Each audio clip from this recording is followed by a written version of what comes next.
Buenas tardes, colegas. Buenas tardes, doctora Fernández. Se nos solicita o pide que como colofón de este curso hagamos un video sobre los 5 aspectos que consideremos más relevantes que se han sucedido en el curso, que para mí en ese orden han de ser la teoría de Minberg, en último lugar como quinto sitio, la teoría de capacidades y recursos, la teoría de Porter. Tres teorías que me gustaría mencionar, que son de la última pléyade de teorías. Y por último, la integralidad u holismo que hay que tener cuando se analizan toda esta serie de teorías. Por eso es que les concedí ese orden que les paso a explicar. Wimber hace una colección de todas las teorías anteriores que se habían publicado antes de su estudio. Y en su estudio, él considera, luego de la lectura de todas esas teorías anteriores, considera toda una serie de nuevas teorías, pero además de eso enfatiza que su teoría, su propio postulado, su propio enunciado, ha de servir a los efectos de administrar, a los efectos de ejercer el liderazgo, a los efectos de servir como enlace, como una guía para la acción, como información y también cuando se ha de tomar la decisión en el seno de la estrategia organizacional. De este modo se considera la estrategia organizacional, en muy pocas palabras, cuando se realiza un análisis profundo de toda la problemática que presenta la organización y se toman decisiones para poder afrontar en el mejor sentido el progreso de esa organización, el progreso de esa empresa. Es decir, es reaccionar antes de que se suceda o antes de la sucesión de un estímulo cualquiera que se trate. De modo que la teoría de Mintzberg, sin tener o sin enunciar un plan por adelantado, sin tenerlo bien organizado, bien focalizado, es en definitiva eso una estrategia ante incluso sucesos imprevistos, ante contingencias, aun a pesar de que tenga incluso su similitud con la teoría de contingencia, no es precisamente lo mismo, sino que definitivamente la organización ha de estar preparada por cultura organizacional, por aprendizaje previo, para asumir cambios en el derrotero de su propia estrategia. De este modo, él formula sus cinco perspectivas de cómo ver la estrategia misma de la organización. Y menciona la estrategia como plan. La primera, que es cuando se forja eso mismo, un intento deliberado, cuando se crea un plan deliberado que tiene un propósito preestablecido al que se debe arribar o al que se pretende llegar. Se hace como curso de acción, pues procrea las acciones que conduzcan al logro de ese objetivo que se ha propuesto, que incluso puede haber sido como el plan deliberado que se había enunciado anteriormente. Como modelo, porque enfatiza en las ventajas competitivas que debe adquirir la organización. E incluso se menciona cuando se habla así de la perspectiva como modelo, es que la propia organización ha de tener una historia anterior o una historia mantenida, una historia sostenida, de modo de que ese modelo sirva a los efectos de ganar ventaja competitiva. Como posición, como cuarta perspectiva, es cuando se mira en el contexto exterior y en el contexto interior de la organización, de modo de sostener una posición que ya se ha alcanzado o alcanzar una posición que se desea lograr. Y además, como perspectiva, es cuando se hace una mirada al interior de la organización para ver las perspectivas que conoce, que contiene, para ver las fortalezas, para ver las debilidades, para ver cómo se logra avanzar la ventaja competitiva, es decir, ver toda la matriz FODA en toda su extensión. Esta teoría de Minberg es con mucho una de las teorías que mayor uso tuvo y tiene en la actualidad, porque es que definitivamente integra muchas teorías a su vez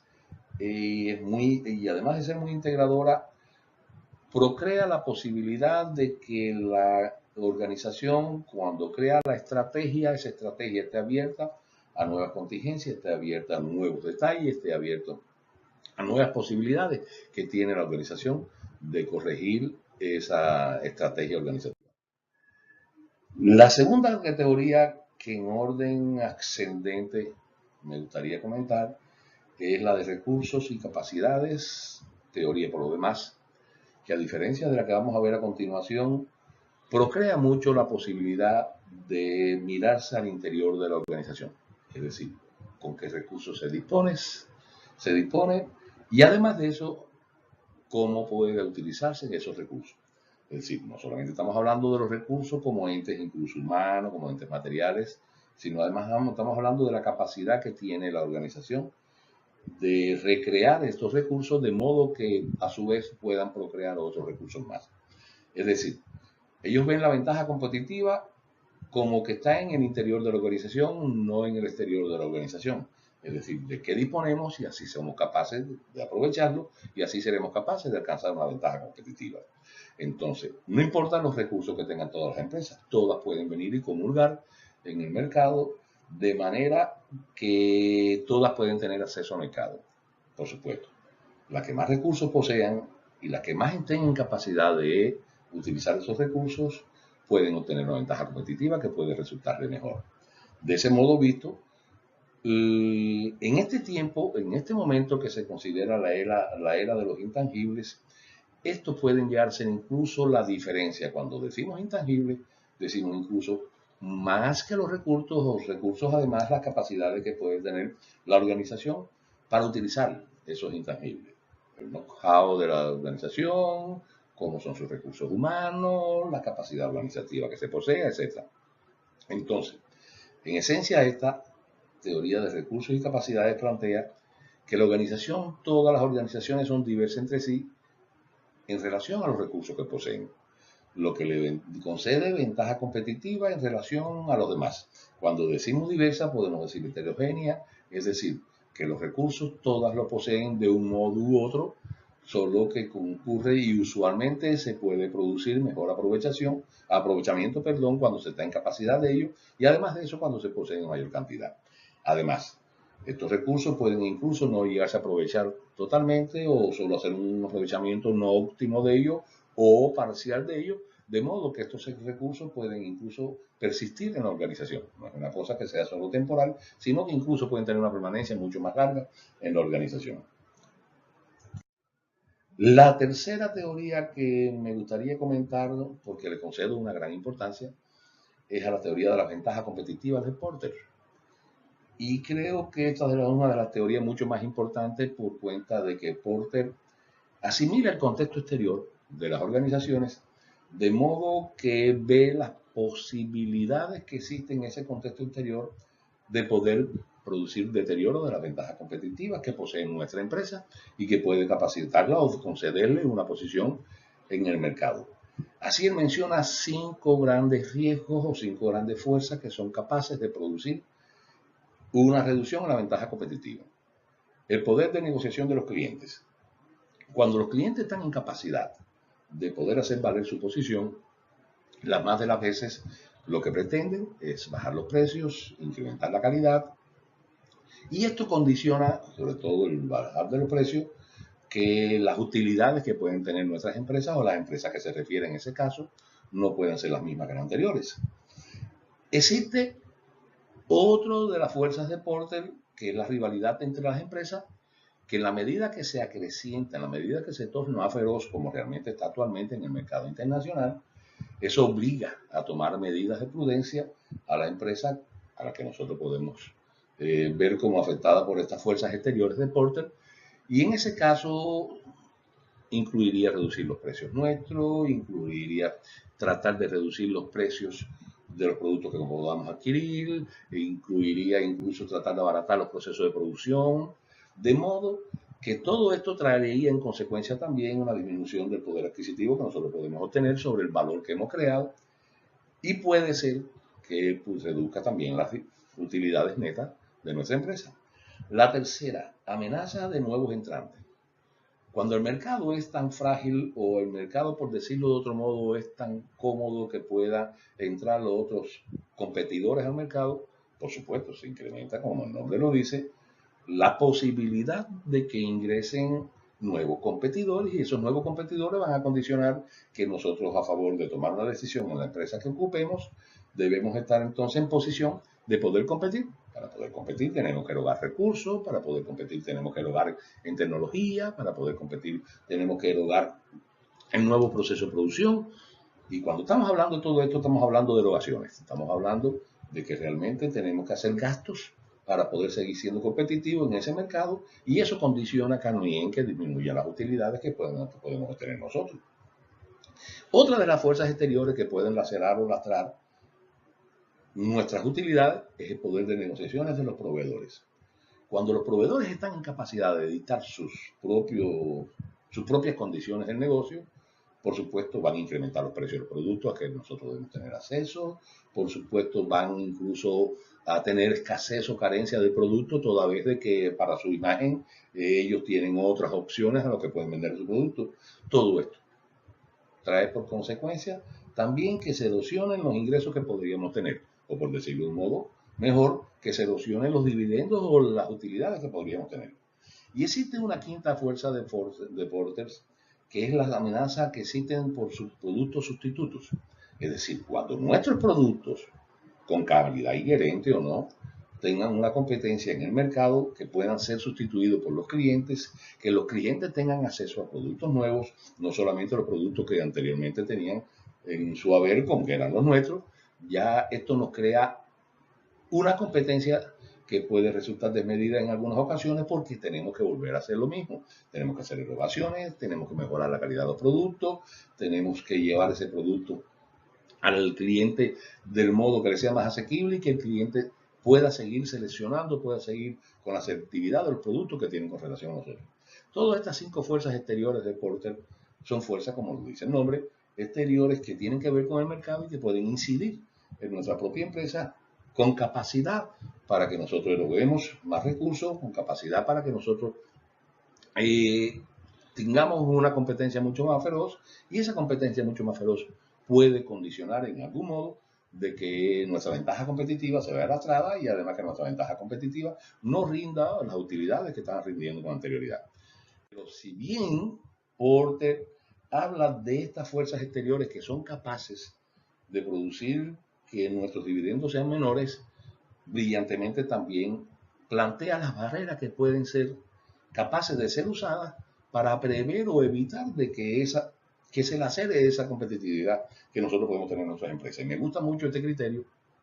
toda vez que no solamente menciona los enunciados que pueden hacer unos daños a nosotros en el mercado, sino es que además nos puede ofrecer algunas de las soluciones a esas cosas. Por ejemplo, cuando se produce una economía de escala, que se produce un incremento de la productividad, se produce un incremento de nuestra producción, esto puede contrarrestar contra aquellas 5 fuerzas exteriores que podrían deteriorar nuestra competitividad. Cuando nosotros hacemos una diferenciación en el producto que fabricamos, es decir, que nuestro producto se distingue por la calidad intrínseca que lleva, también podemos obviar esas 5 grandes fuerzas que pueden hacernos daño. Cuando se invierte capital en tecnología, cuando se invierte capital en nuevas formas de producción, cuando se invierte capital en el diseño de nuevos productos, eso puede redundar también como una barrera para impedir que se produzca el deterioro de la competitividad. Cuando existe desventajas en costos, independientemente de las economías de escala, también podemos obtener ventajas que pueden resultar en incremento de la ventaja competitiva. Por ejemplo, la tenencia de una marca, por ejemplo, lo que les mencionaba anteriormente, el know-how, es decir, que se conozcan bien los procesos productivos. Cuando se tiene una empleomanía que conoce bien el desempeño de nuestra empresa, cuando se posee una cultura organizacional que lucha a favor de mantener esa posición, cuando se mantiene un aprendizaje organizacional. Estos son cosas, detalles que son intangibles, que no tienen que ver con las economías de escala, pero que además de eso pueden representar tanto de utilidad como esa propia economía de escala. Cuando se tiene acceso a los canales de distribución, y cuando diría que se tiene acceso, se pudiera tener de algún modo influencia sobre los canales de distribución, ese competidor que llega de otro medio le va a resultar mucho más difícil acceder a esos canales de distribución. Y al resultar más difícil tiene que erogar mucho más recursos, y al erogar mucho más recursos se torna no competitivo. Es decir, además de eso, como les decía, el know-how o curva de experiencia y aprendizaje que puedan poseer la empleomanía. Existen políticas gubernamentales que logran ser capaces de solventar las posibilidades de que no exista un deterioro de la ventaja competitiva. Por ejemplo, y se puede dar el caso actualmente con todas estas políticas que existen de apadrinamiento, con estas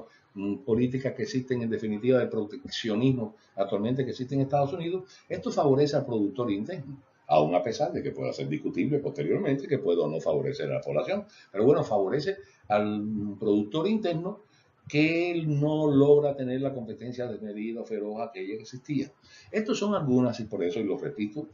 enfatizo en ello que porten no solamente, y por eso es que le concedo la importancia o uno de los 5 aspectos relevantes de este término del curso,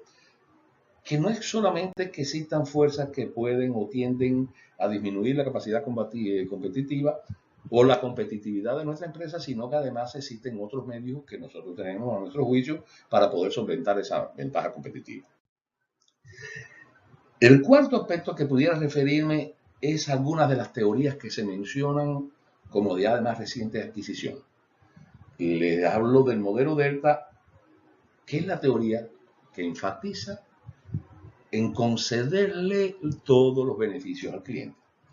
Se estuvo trabajando sobre los productos, sobre cómo incrementar la calidad del producto, sobre cómo llevar el producto al cliente, y hoy es más importante que ello, es que el cliente mismo seleccione cómo quiere la calidad de su producto. Es decir, ya el producto del cliente es el quien va a decidir sobre el canal de distribución, sobre los productos mismos, y este es el modelo Delta quien lo establece. Es decir, la satisfacción plena del cliente, que es lo que resulta entonces en llevar la competitividad a la empresa. Uno segundo es la estrategia del océano azul. Y la estrategia del océano azul no es más que nadar en un mar de tranquilidad, en un mar de prosperidad, en un mar de sosiego, porque ellos consideran que el Mar Rojo es donde existe una competencia desmedida, donde existe una competencia feroz, donde existe una competencia atroz, donde los rivales se hacen daños mutuamente, y a diferencia de ello, ellos postulan, esta estrategia del Océano Azul postula salir de la competencia, buscar el filón de mercado que resulte beneficioso a la compañía, buscar el producto que resulte beneficioso a la compañía, es decir, salir de esa competencia desmedida que le hace daño a todos los rivales participantes en el mercado, para buscar nichos de mercado que sean mucho más asequibles y para buscar productos que sean mucho más asequibles y que sean muchos a su vez más fáciles de manejar.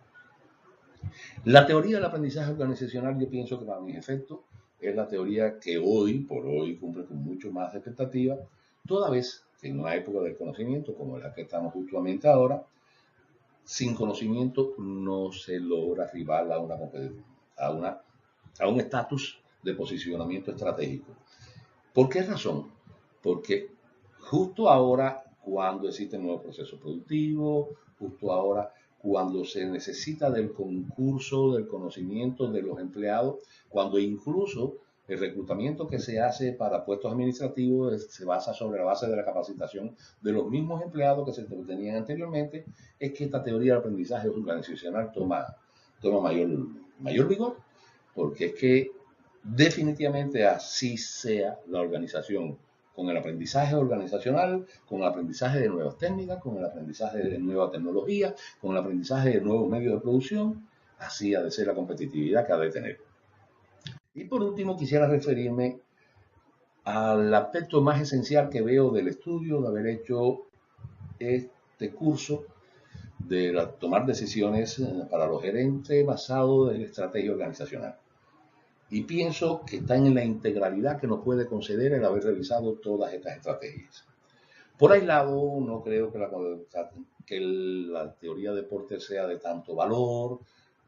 Por aislado no creo que la teoría de Minker sea de tanto valor. Por aislado no creo que la teoría de Bradley sea de tanto valor. Lo que sí considero que es de mucho valor es que tengamos el conocimiento de poder aplicar toda y cada una de estas teorías según el estatus en que se encuentre en nuestra organización, según el estatus que se tenga. Y en esto enfatizo lo que dice la doctora Fernández, lo que ha dicho la doctora Fernández durante el curso. El divorcio que existe entre realmente la estrategia académica y la estrategia gerencial que se puede suceder en la práctica.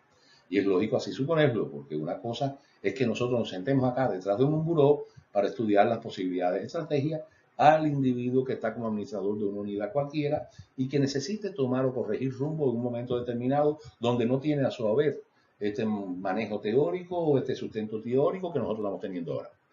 ¿Qué sucede? Y eso ya lo enfatizo como futuro. Yo pienso que con el advenimiento de nuevos tiempos, el advenimiento de nuevas tecnologías, con el advenimiento de la robótica, el propio esquema o el propio sustento de estas teorías puede y debe ir cambiando. Y debe ir cambiando por cuenta de lo que era práctico en aquellos momentos sobre las teorías de deporte, por ejemplo, sobre Minvers, ya hoy no aplica, porque en estos nuevos contextos hoy no aplica. Luego entonces, a mi juicio, en el futuro se necesita de un sustento teórico que sea todavía mucho más integrador. Y eso se ha de lograr cuando el divorcio o la brecha que existe entre esa parte administrativa real y esta parte académica vaya disminuyendo. Y va a ir disminuyendo, a mi juicio, entre otras cosas, pues por ejemplo, ya las empresas que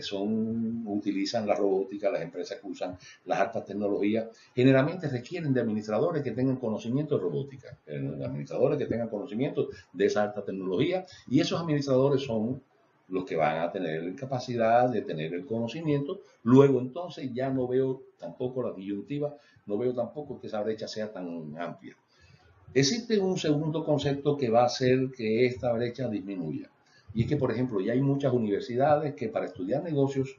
están solicitando un haber anterior o una experiencia anterior sobre manejo de organizaciones o a su vez que hayan sido empleados los individuos. Es decir, ya no se le concede tanta importancia, aún a pesar de que todavía es un filón de mercado,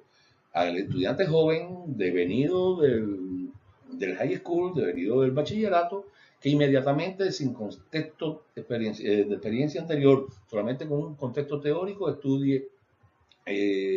negocios, estudie lo nuestro. De modo que no es que se restrinja aquella posibilidad, sino que se incremente la posibilidad de que personas que tienen mucho más conocimiento o que tienen mucho más experiencia, por decirlo de un modo, sean los que puedan sustentar o puedan adquirir este bagaje de conocimiento teórico. Por lo demás, les doy gracias a todos ustedes por haberme escuchado, más haberme ayudado durante el curso comentando sobre mis discusiones, y además le doy las gracias a la doctora Fernández, que, como le dije en una ocasión, más que haber sido una buena profesora, ha sido una excelente educadora. A todos les deseo éxito. Muchas gracias.